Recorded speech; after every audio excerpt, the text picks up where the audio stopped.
This evening I'm introducing the Health, Pricing and Supply of Medicinal Goods Amendment Bill.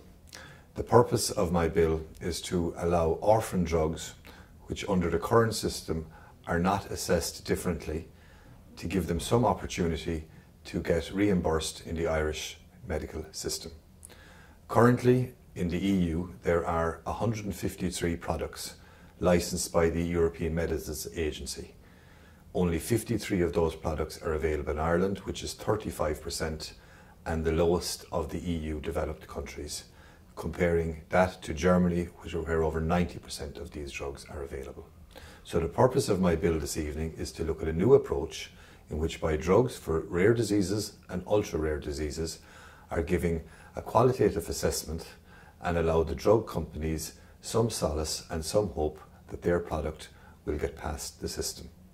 I am also pointing out that there are over 300 million euros worth of savings available under biosimilar products, where we have the lowest uptake in the EU, and I want part of the budget that would be saved here ring-fenced for orphan drugs so that there will be no direct cost to the system.